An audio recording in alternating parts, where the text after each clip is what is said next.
guys? Welcome to the Comedy Pop-Up Podcast. I'm your host, Sean Grant, and today we have, as always, we always have an amazing guest from the LA comedy scene, or who's in the LA comedy scene, but not from there. And on the ones and twos is my man, Alex. What's up, guys? Chiming in. What up, Alex? You good? I am good, yes, sir. How you doing, Sean? Pretty good, man. Appreciate you checking in. You know, got stuff going on, but not as much as the guy next to me, man. I'm really happy that he's on the show. You know, a lot of times we have 2 or 3 guests in studio, you know, but this one, I'm really glad that we get to dig deep, you know what I mean? Because this is, honestly, I'm excited. We have a lot to learn, but let me introduce him first. Our guest today is one of the most well-known comedians in Latin America. He's host of shows like El Club de Comedia and El Latte de Copano. He's the first South American comedian to shoot a Netflix special, and it's called Solo Pienso en Mi. Give it on for my man, Fabrizio Copano, so much, man. Yeah. First of all, I want to say sorry for being late. I hate because I'm Latino, so, I mean, this is, like, bad for my people being always late. No, man, no. So, yeah. Dude, you're a busy dude. No, we appreciate you because we know it was like a miscommunication, and you thought it was next week. It was a miscommunication inside my brain. You know, it's like, it was no one else's fault. It's a miscommunication between me and myself. No, man, but the fact that you rushed across town to be here, man, that means a lot to us. So thank you, man. Thank you for having me, man. Of course, man. So you're based in LA now, or are you still based in Chile? No, man. I moved here 2.5 years ago. Nice. Yeah, and this is my house. Yeah. I go there back and forth. I mean, I do shows there to make some money. Right. My house is here. Oh, man, I love it, man. And I want to go like a little before comedy, right? So I want to, we don't do this usually with guests. It's all comedy and all, but it's very fascinating to me. But we're going to talk about business. We're going to talk we're going to talk about comedy, absolutely. Okay. But I think the idea of getting there from another place is interesting to me, and I think it would be to our audience because it's a comedy-heavy audience, but we're very ignorant, meaning that I'm born and raised American, right? So the idea of being a comedian, our ideas about other countries is that it would be so far away. Like the idea. So take us to like what you were born in Chile. Yeah. To what social class would you say you guys were in? Was it lower class, middle class? I think it was lower middle class. Lower middle class. It was in a part of town called La Florida. La Florida. Yeah, that is like I'm from Florida. I mean, it's the same. It's the same. You know, names are like 100 names for places, so they keep repeating them all over the world. So I'm from Florida, right, in Chile, and the most famous thing about this part of town is we have like 2 shopping malls right next to each other. Oh, it's like that's the most important thing about the place. Are they amazingly huge or they're just huge? Oh, dope. Yeah, dope. and then one right next to each other, so they fight for like customers. Yeah. Know? So we're like a village between these shopping malls. Now, with kids growing up there, what are most kids doing? Like in America, every kid wants to be an athlete. Some want to be, you know, just whatever, just miscellaneous billionaire. Yeah. But what are the pipe dreams of a kid growing up in Chile? What do most kids want to be? Most of my friends wanted to be soccer players. Right, okay. That kind of makes sense, you know, because it's a good way to, like, you know, get rich and crazy famous. And, like, I mean, it's exciting. Yeah. And they're national heroes. When you're a soccer player to do well, you're Alexis Sanchez, you're a national hero. Absolutely. Other people wanted to be, you know, like more normal stuff, you know, I don't know, people wanted to be architects or like, I don't know, work in advertising. I remember having friends who went to advertising. But mostly, like, I think soccer was like the thing. Was that your dream as well? Like you personally? No, man. Never. I had asthma. And I hated sports so much for so many years. Yeah. But, I mean, I would love to be. I mean, I'm still, maybe it's not late for me. Maybe I can change career. Yeah, man. I'll go for soccer. I don't think you need to do that. I think you're doing great, man. But if you, man, never, you know, say never. I can try both. You know, comedy and soccer. What was family life like? Did you have mom and dad were there? Or? Yeah. Oh, nice. Brothers and sisters? I think Latin America is very, like, family oriented. You know, like. Big families. It's big families, and it's not about, like, people just have a lot of sex and have tons of kids. Right. They're also like, you stay with your parents forever. Right. You know, people here is like they go to college and it's like goodbye, or I don't know, they move to a different city. I think most of people when they're in Chile just stay with their parents for like many years. Yeah. Some people for too many years. Oh, right. So is there a thing like do parents never say get out? It's never like that. Like usually people Some of leaving. them, but most of the people stay till they're, I don't know, 25, 30. So and then you're like, all right. yeah. Then it's like, we're dying. Get out of our house. We're about to die. I love it. Now I'm going to separate this idea into two different parts. So the first one I'm going to ask you is when did you discover jokes as opposed to when you discovered comedy as a career? And it could be the same answer, but so when did you discover jokes? Was it someone like family members, school, messing around with kids in school, like a funny uncle?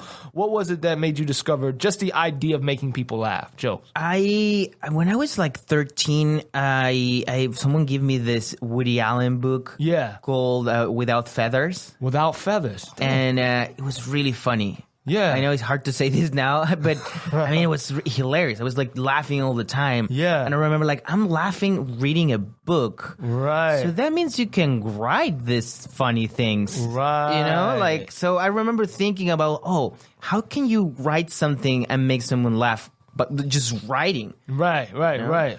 And that's the first thing I started doing. I started working for a newspaper sending jokes. Oh, snap. How old were you when you did that? I was 13. 13? Yeah, man. And it was, I mean, with my brother's a journalist. Yeah. And we start together. And he helped me a lot to like start getting confident about my writing. And so it was writing jokes and writing little pieces, writing little stories. And then I did a blog. Yeah. And that blog kind of went viral for some people in the media there. Yeah. So that's when I landed my first job writing for this newspaper in Chile when I was like 14.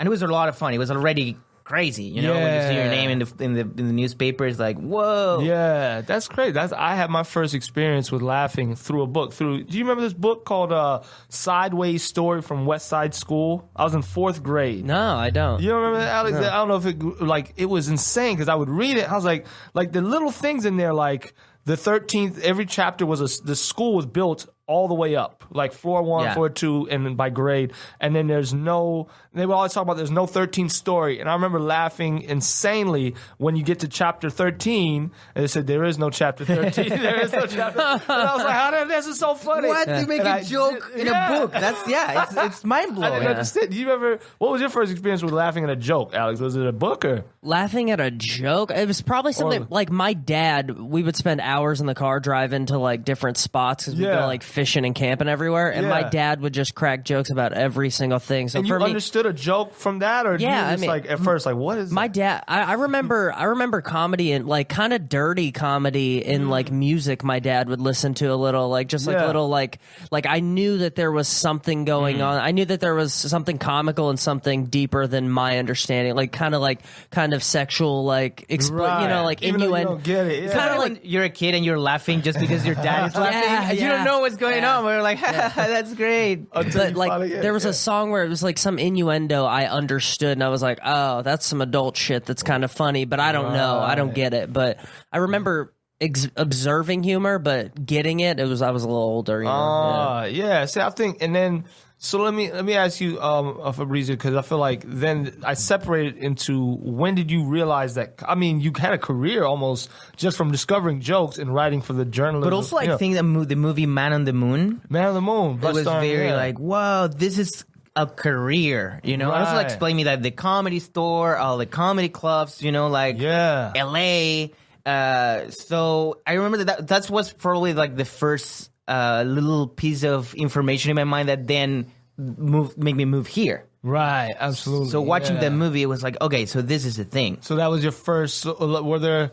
I had this question later, but like, were there any comedic influences that were in Chile? Like, and don't be shy. Don't feel like I'm making you be an asshole. Are you the beginning of like the scene there, or were there like a long lineage of guys? I mean, there were like joke tellers, and some of them really good, super talented guy. Because jokes at the time were like more of a cultural thing. Not like there was no ownership of a joke. It was the same in the old school like vaudeville guys. They would just tell a joke, like and it was about people who have like the talent to tell a joke, and that's a really important talent, right? You know? Henny Youngman. These guys were very good at this. And then there was one guy who used to do this thing. He didn't call it stand up, but it was like really similar. It was called Café Concert. So it was like doing monologues. So there was more acting, and he was this guy called Coco Legrand. Coco Legrand. And he, I think, was like the one who created the idea of a monologue, a comedy monologue. What time frame is this? 60s, 70s? 80s. Okay. Yeah. And then it's like when me and my friends would start to like call it stand-up comedy, but it was like based on all this people and based in American culture. And we just start doing like stand-up shows in a club, and we put together the first like comedy show, and we call it stand-up, Right. But we were like also like with a lot of influence of like local influences. Right. Oh, that's cool. So it was a mix. The scene kind of was popping like when you came in. Like that was you were part of that first wave of what we would call modern day comedy. Exactly. That's so dope. It was great. It was a lot of fun because it was new. So you have to like kind of explain to the audience what we were doing, why we were doing it. And there was now there's 1.5 comedy club, like established comedy club in Santiago. Wow, that's dope, man. It's dope. Yeah, I love it. But I remember when it started like 10 years ago or 12, it was just, impossible to even think that something like that's going to happen. Yeah. So yeah, it's Is been there growing. a strong? So now that you're out of it and you get to go back and work, is there a scene there still, or is the only thing to No, man. There's many good comedians, and I'm a huge fan of. Most of them are my friends, so I'm really happy. Name some of the young guys coming up that might you think of a guy I love is called Lucas Espinosa. Another one is called Ignacio Socias.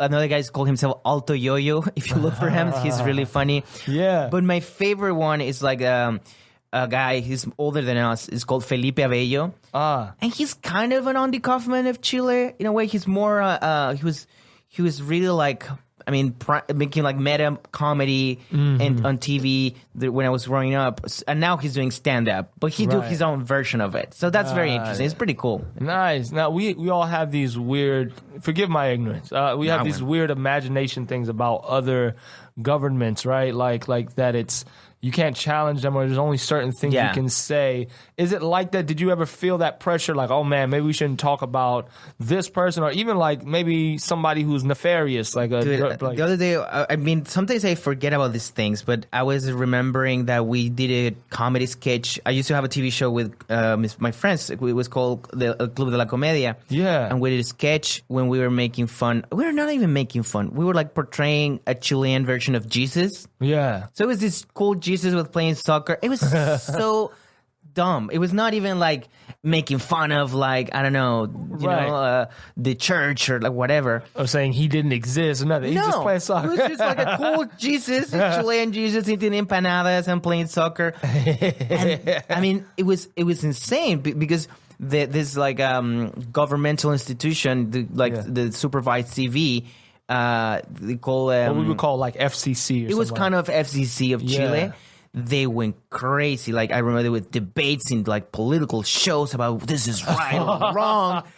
Dude, it was insane. And then you think about it, it's like so dumb. Right. So yeah, that's how and also like politicians and in small countries, you can the power is very close to TV and media. It also happened here, but like there's like less people. So I think many people are really connected with politicians and like So that's when you get scared of not like something bad is gonna happen, but maybe no one's gonna hire you. Okay. They block you. Yeah. If you're like to one side or the other side. I hear that. Okay. But it's not like you're not gonna die. It's not Mexico. Oh, okay. Is it really like you? So that Mexico is kind of scary. Yeah. Ooh, it could be. Now challenging the government there, or challenging like cartel guys? Guys, and the government's really like in some. I don't know it right now, but it used to be also like really like connected with the narcos. So it's like kind of it's trickier. Dang, man. Yeah, that's now let me ask you, what did you start obviously in Spanish, right? Yeah. Like, so did you always speak English as a kid coming up, or no, man? When I moved here, I started speaking English. Oh wow. Yeah, I knew some words, and I was like, okay, but then I moved here, and because I wanted to do stand-up, I was like, damn it, I really need to have a good, strong English accent. Yeah. So jokes don't get lost on the translation. Yeah. So it was like really hardcore, like trying to understand and talking and like talking English all the time just to like have a good English, man. Like just like a Rocky montage of you just making sure. Exactly. Everywhere you go. When I have like Scam Likely, I used to like just talk with these people because it was a good way to rehearse, like. Dang, because you don't know where that conversation's going. Yeah, every Uber. Perfect. I was having the whole conversation with every Uber driver, man. What was it? Oh, man, they're doing all the uncomfortable hard work, man. Dang. So what was your first show? What was that like in English? Like, what did you do? Like, do you feel like you did well? Or how did it go? Did you tell them, like, hey, this is my first show in English? I did a couple of mics, and obviously it was bad. And and I tried to translate some jokes from my set in Spanish, and that didn't work. And I think the first show that I was like a proper show, and also like I was feeling more confident about my English and my material, was in Ventura Comedy Harbor. Oh, yeah. A good friend of mine, Frankie Quiñones, put me on one of his shows, and it was dope. It was dope because it was the first time I was like, damn it, it's working. Yeah, it felt like a flow. Like... And I did like $20, and when they gave me that money, I was like, damn it, I'm a comedian in America, I did it, man, you know? Oh, man. And this is after you've already shot or had shows. Yeah. Dang, This man. was like 2 years ago. So it's almost like starting over again. Like, and I feel that way. I feel that way all the time. And it's great. It's a good feeling because it's like, well, comedy it's always like, put you like in like ground you, Right, absolutely. So it's good. It's a good feeling. My first experience with that, because I was always been intrigued. I only know English. I tried to listen to. I've had that little the app with where you learn Duolingo. Yeah. I have the other one, Learn Spanish with Paul Noble, which I didn't know he was English until he's like a British dude teaching me Spanish on Audible, but. I was always, even like my first experience with this, I was working at a deli in Tallahassee. I was going to school at Florida State, and I had a buddy. We worked in the deli, and next to us was a Chinese restaurant. Like literally, our kitchen was connected, where all the guys were Mexican in the kitchen, right? So Louis, my buddy, he's Mexican, and I would tell him jokes. He would love them. And I had this one joke that I stole from, I wasn't a comedian yet, so I could steal jokes, from the amazing Jonathan. I find him so funny. And he's still alive, right, Alex? Yes, he is. But I know he's struggling with his health. So yes, yeah, he is. Big, prayers up for the amazing Jonathan. But he had this joke where he said, hey, he brought an audience member on stage. He goes, hey, did you used to blow bubbles as a kid? And the guy goes, yeah. He goes, well, he's back in town. He wants your new number, right? So that's the joke. He used to suck this guy's dick. So I said, Louis, tell the guys in the kitchen that. Like, I want to see how they would. He was like, no, I can't tell that joke. Like, it doesn't make sense in Spanish. I was like, what do you mean? He was like, I would literally have to say, did you put your mouth on soap as a child? Yeah. Well, then he's back. And it wouldn't make any sense. So I was like, oh my God, it blew my, because I was like, is English a language? And help me with this, because this might not be true. I feel like Spanish lends itself to music because it's so rhythmic already, right? But does English, because of all our double entendres and double meaning words, how complex it is? Well, it's complex, like in a way, but lazily written as a language in a way, because like, why does this also mean this? But then us taking advantage of it, does it lend itself to comedy puns and things like that? Or is it the same things in other languages, or in Spanish specifically, that we just don't know about? Like other words, like other double entendres. I mean, there is, you can make it work, but I mean, it's mostly what you're saying, and I think you're right about like it's like music in a way, it's rhythm. Oh, so you guys, comedy has to different rhythm, right? So that was the hardest thing of like when I moved here. It was like most of like my timing had to be different. Right. Because here's also like here people talk a lot like with this rhythm of like kind of stopping because and we just like it's more musical because you're right, like we have like these long sentences and we have a lot of more words. Right. So we in Spanish to say the same thing, we use like 5 words, you guys use 3. So that also changed the joke, changed the timing of the joke, changed the setup. Damn. So I think, we have our own like word games and all that, and but it's hard to translate. It's hard, and it's not a good idea, I think. Also, at the same time, I was like, I don't want to translate joke. I want to like make 2 different sets. Oh, when you go back, do you fall into that old rhythm? Is it easy for you to like you say you had to learn a new rhythm for English comedy? When you go back, or I work at the Improv. I've seen you do some shows in Spanish in the lab. Yeah. When you do those shows, do you have are you able to revert to the old rhythm, or has your English comedy affected your Spanish comedy? You know what? I mean, when I'm here, because also like Chilean Spanish and Mexican Spanish is different. Very different. Damn. So then it's like when I'm in like with like in the improv is mostly Mexican audience. Mexican Spanish, yeah. So it's different and it's more of a. I mean, this is a problem. Chileans, we speak very fast and we have this rhythm of like we don't say the whole word. We just cut. Yeah. We're like Australia of. For English, we're like Australia of Spanish. Yeah. So, or it's we have a lot of slang, and to connect with that, I need like a couple of shows to really reconnect. Yeah.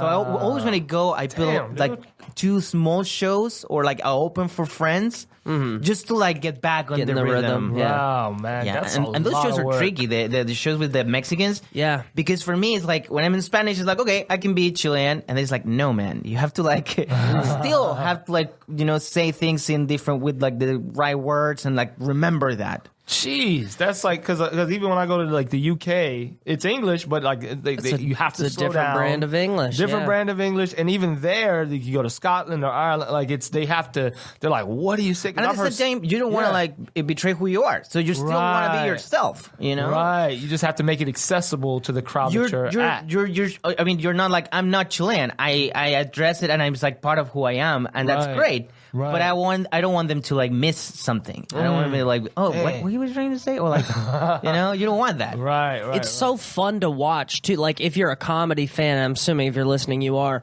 to watch not specials. It's hard to watch a special in Spanish and read the subtitles. And the dubs are bad. Yeah, but the like I was telling Sean, Tom Segura was on one of those shows doing a set in Spanish, and Jesus Trejo, and you see these guys.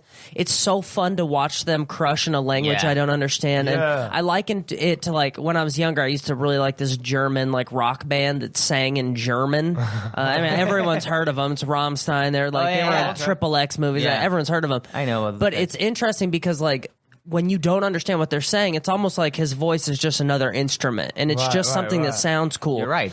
And so when I watch people doing comedy in Spanish, even though I don't understand what's going on, to see people do it well, it's fun. It's still like I like to just watch the crowd interact, and it allows me to watch comedy without watching material, and it's fun. It's very fun. Yeah. And you see those guys who are like so good, and they have great timing that they're able to translate that timing. That's the hardest part, and I think that's why I admire all those comedians that you just spoke about. That's dope. Now I want to get to because the success part of it. Like, you're successful all the time, but I'm saying like when Netflix approached, because you've had a great illustrious career even before Netflix, right? Yeah. But did you approach them, or did they approach you, or how was that process?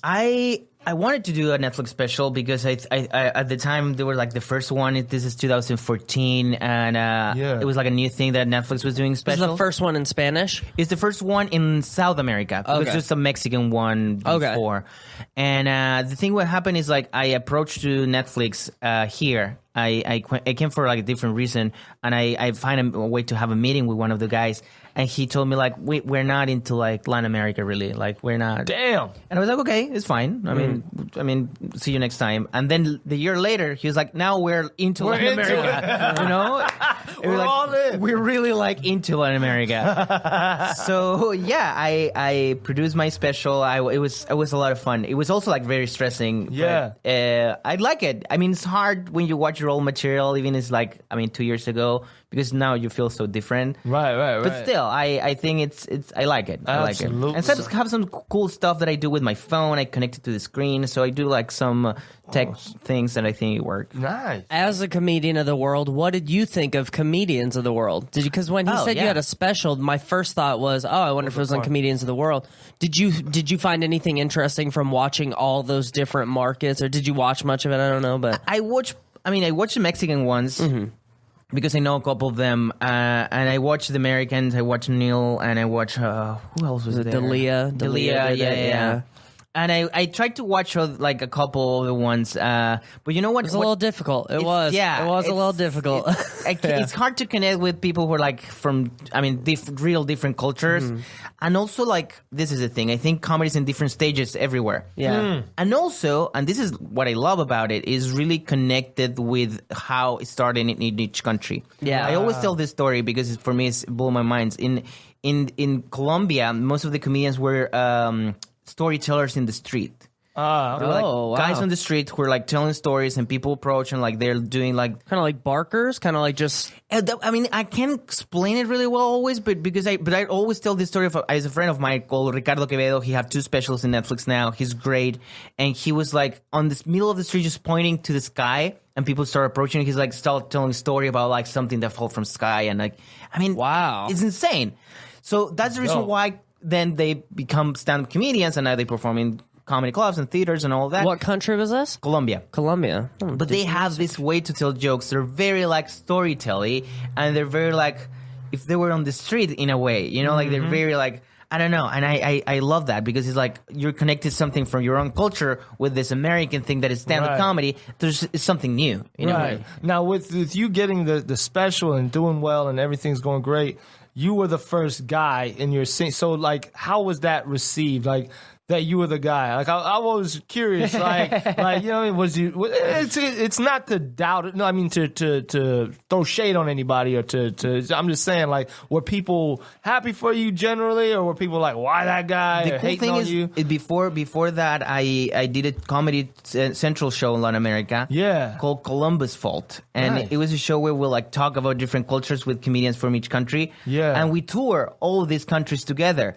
Yeah. So I already had a lot of friends, and I think that's the reason why people were like happy with it, or like who was nice with me in my face at least. I don't know in my back, but I have a lot of friends in different comedy communities all over Latin America. Yeah. So they were like very supportive, and I had a lot of like really nice messages. From and your initiative at the Improv is something like you bring like, so you hosted with Levity. Like, how is that like the show at the Lab? Well, we have 2 shows. We have the trifecta. That is like, it's with Trejo and with Francisco Ramos, and now the 3 of us kind of like we're pushing this idea for a long time. We did at the you guys all do 20s or what? How does that like the trifecta? Is it always you 3? Is it always? No, we have a lot of guests. We try to like bring a lot of comedians doing Spanish speaker comedy, but yeah, I mean the 3 of us are like the center of the show.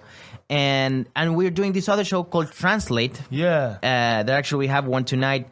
And where at? It's at the lab. Okay, cool. If you're listening to this, you're gonna miss it. But the lab at the Improv, they have Spanish programming probably once or twice a month. So if you're looking for that, check it out. Tuesday. Yeah. We're. I mean, it's growing. It's interesting. So what is that? What is Translate? Oh yeah, in Translate we bring a comic. They do their sets, and then we show them something. Could be a joke. Yeah. Could be a video. Could be, I don't know. We did currencies. Like we show them like money from Latin America, and they have to translate.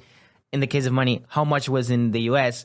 In the case of like joke, how you translate this joke. I mean, it's a funny show. It's not like they have to translate well. Right. They have to improvise with the words they know, and then we gotta give them like a correct or wrong answer. It's a game show. In a way So about, is it a show for people who speak, like, is most of the crowd gonna benefit if they speak Spanish and English? Is that? We tried to do this joke in a way that if you speak English, you're gonna enjoy it because it's all in English. The sets are in English. We do everything in English. We show these things in Spanish, and they have to translate it to English. So, beautiful. But if you know it's an Spanish, English show with Spanish features. Exactly. Cool. And if you know Spanish, you're gonna enjoy it more because you're gonna laugh at the little things. You see the process. Exactly. Beautiful. That's cool. So yeah, we're doing this show. This is our 3rd one tonight. So it's growing. We're trying to figure out a lot of things, and I think. There's some very like, I mean, it's an interesting space what's going on with comedy in Latin America and in Spanish in general. So I'm very happy to be part of it. Man, that's so dope. Now you're like, just since your time in Chile, and you just seem like you're constantly working. You constantly got stuff going on. What's your day-to-day? Because I think that's where a lot of comedians tune into this show. They want to benefit from what work do I do in order to get to where I'm showcasing, I have these opportunities on television, on Netflix. What's your day-to-day like? Are you emailing people? Do you just have dope-ass representation, or is it mostly you? It's mostly me. I have representation, but I know they're gonna do more when I'm already making money here. Right, you know? right. I just do everything by myself.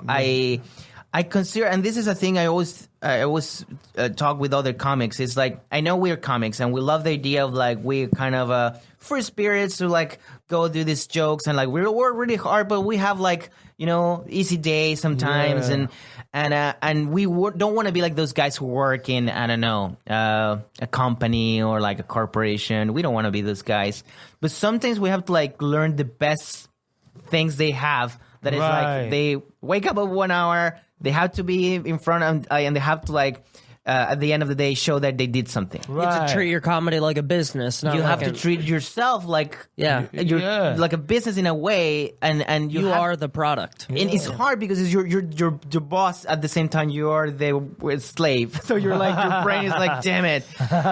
But still, you have to do it. You have to make it work in a way that you feel comfortable, obviously, and you feel happy doing it. But really, you have to see the results. Like, if it's a company, you have to like, I have new jokes by the end of this week. I need to, and I can't fail. You know. So that's the way you grow. Because it's easy to stop because there's no one stopping you. Mm-hmm. Right, you know? There's no one making. I mean, there's no one's telling like you have to keep working. Absolutely, So you have to be your own boss, and it's hard. You have to be a mean boss. Yeah, you have to be a mean boss. And you don't have to, but then you don't get these opportunities. That's the struggle of every entrepreneur, though. And I think you'd rather do it with your comedy business than your plumbing business. Exactly. You know? Exactly. And also, I think this is, well, you know this, guys, but it's a lot of like saying yes to everything, taking every chance, go to everything. And it's like, oh, this is far and you're not going to make money. It's like, it's not about that. It's the stage time. It's meeting people. It's talking with someone. Absolutely. You know, it's like, it's all about that. And it's always not, I mean, never being late. That's my main, sorry, I was late today. But, I give that advice to people. Never be late to a podcast. That's my advice. My girlfriend's an actress, and you know, there's more of them than there are comedians in this town. And I keep telling her, I'm like, if it's hard work, other people will say, like, if you drive 2 hours and all you do is meet 3 people, those 3 people probably also drove 2 hours. So they at least look at you and go, oh, they're about it. Like, they worked as hard today as I did. If we all drive from Hollywood to Santa Clarita, there's not a person in that room that's not like, oh shit, that guy did what I did today. Absolutely. So you never know. Yeah, you never know. And I always say, like, game will recognize game. If you're working hard and it feels like you're unappreciated, all the other people in the room probably also feel unappreciated. Right. And if you run into the same person at 12 rooms that you felt unappreciated, you're like, oh, that's a hustler right there. Yeah. Because every time I'm a hustler, and I always see him, so he's a hustler. Right. You know. Sometimes I go to this. I mean, open mics are hard, and you always feel like, oh, damn it, what I'm doing here. I mean, it's miserable. It's the saddest drive home, right? Or train ride home if you're an open mic. I hate that feeling. I hate that feeling. And also, I mean, I'm not very lucky, so I always go like the last, you know, when there's no other comics, and I always get the feeling of like, damn it, I failed in that open mic, and then I remember like, oh, no one cares. Just me. It's just me. The only one that remember that I was there, it's me. It's a repetition game. It's just memory. Yeah. So it's like, oh, okay. So you can fail, and you can and you think it's a big thing. Like, oh, I fail. These people watch me failing, and it's like no one remembered that. Right. Just you. Right. You're the only one who really cares. Yeah, but you're doing the work. I feel like was it humbling? Because I mean, when you came here, you already had shows, you had all this going on, and I know how disrespectful America is, right? In the sense that, because I know guys too. No one when cares. I go to UK, this Michael McIntyre is huge. You know what I mean? He sells out the O2 every year, and I'm like, do you know Michael McIntyre? And guys here have no idea. They don't care. He'd have to wait in line at the comedy. So I'm like, was it humbling, like the idea that you come here, or you know what I mean? Or is it tricky to like get the idea that, hey man, I know what I'm doing in television. I know how to write. I've been writing since I'm 13. scene professionally. You know what I mean? Yeah. So like, how do you balance that? Being humble, coming to a new scene, respecting it, but letting people know who you are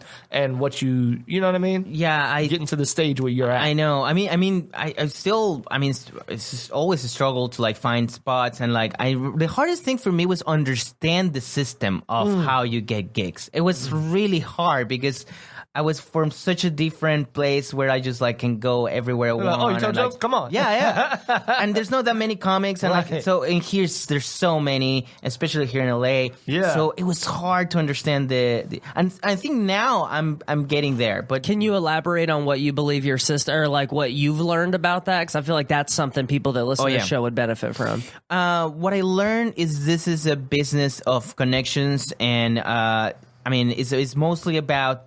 People have to see your face and recognize who you are based on like they see you popping in other shows. They see you. It's about a game of like stay relevant in this little community. Yeah. And it's about just to like try to be always connecting and be honest about like, okay, hi, I'm looking for gigs. This is my material, and follow up and not be like, oh, these people didn't respond, they don't like me. Just like think they're not. It's not personal, and keep that mindset. And also, it's mostly I think about when you have. Work in 3 minutes or 4 minutes, like working on very good material that you can just showcase in open mics and little places that you can see you. Yeah, it's about good material that you can also like travel with it, and instead of like always working in this like big hour or whatever, just like have like really great tight 3 minutes that you can show, and they can give you more spots, and you can keep growing from there. Right. But that was like the hardest thing for me to understand. Like I needed to like kill in this 3 minutes. To get more and more and more. Absolutely. Now, with all this work, is there a personal life for you? Do you have you have a girlfriend or anything? I have a girlfriend, and I'm gonna get married. Actually. Oh, congratulations! Yeah. Dang. She knows, right? You asked her? Not yet. God. She knows because she's pregnant. Oh, great. Oh, all right. It's all the package. It's all the package. Man, dude, congrats, man. I'm staying. I'm staying in the country. Absolutely. I did it. Is she American? She's American. Oh, well, there you go. Oh, dude. I'm here to stay. Absolutely, man. Too late, Trump. Oh man, dude. So like again, this drops in a week on Tuesday. So what do you have? You is it a weekly show? The one that's going on tonight? No, it's a monthly show, and we have another one coming up. I think we move it to the 24th. I mean, you can check in my Instagram. It's at Fabrizio Copano. But I have a couple shows coming up. Let me find these notes. Yeah, I'm gonna be at Rebels. Well, that's this week, May 10th. I'll be at the Rebels of Comedy in Sycamore Tavern. Then May 11th. Well, this is probably also before this show is in San Diego. I'll be in San Diego Comedy Fest. All right, doing a show in Spanish. Then I'll be May 14th. I'll be at the Flappers at Burbank. Then I'm going to Washington D.C. for 3 shows. I'll be the 16, 17, and 18. Yeah. I'll be in Washington, D.C. At the Draft House. And then in the 18th, I'll be at the Arlington Draft House in Arlington. And then I have the Cool Beans comedy show that is great, and it's going to be in the Ice House. Heck yeah. Yeah, man. that's May 19? Yeah. And then we have translated the 24 back at the lab at the Improv. That's dope, man. And of course, again, at Fabrizio Copano on Instagram, Twitter as well, and Facebook. I mean every social media ever created. That's perfect. Everyone, name, TikTok. Man. Heck yeah. There's any other one coming up? Is LinkedIn a social media? No, that sucks. I'm in Pinterest. Pinterest, If you look for me, I'm in Pinterest. You know what's funny is the amount of times I click on something I want to look at and it's on Pinterest, and I go, nah, I don't look at Pinterest. I'm thinking about every time I Can I say this? I love Pinterest. I love Pinterest. I feel like I would. I feel like I get hooked if I did it. Dude, I love Pinterest. I check Pinterest. I check Twitter, and then it's like I need like some relaxation. You know, I need some Pinterest time. That's dope, man. So we got and I know Comedy Pop-Up. We got some stuff coming up. Yeah, so we have the 23rd. We got a show at Eno Vino over in Silver Lake. It's a little wine bar. They got a cool little underground room. They did a great job. Yeah, it's fun. And then the 25th, a couple days later, we are down. I don't know the venue, but we'll be posting it on our social media. We're in Lomita, so if you're down near, Long Beach or anywhere down there, we got a show coming down near you guys too. You guys can catch us. We're on Twitter and Instagram at Comedy Pop-Up, also on Instagram at CPU Podcasts. YouTube.com/CPU Podcast Network and ComedyPopUpLA.com. Man, that's sick, man. And I'm at Mr. Sean Grant on stuff, so if you want to check me out, whatever, that's I'm going to check you out. Thank you, Fabrizio. And since I'm on this microphone, my name is Alex Conn, and you can follow me on Instagram at AlexConn. CONN is not funny. All right. Heck yeah, man. Man, Fabrizio, thank you so much for joining us. Thank you for having me. I'm once again sorry for being late. No, man. We're just so glad you made it. Absolutely. And thank you guys for tuning in. And thank you, and have a good show tonight. Thanks, man. Thank you. Catch you guys later. Peace.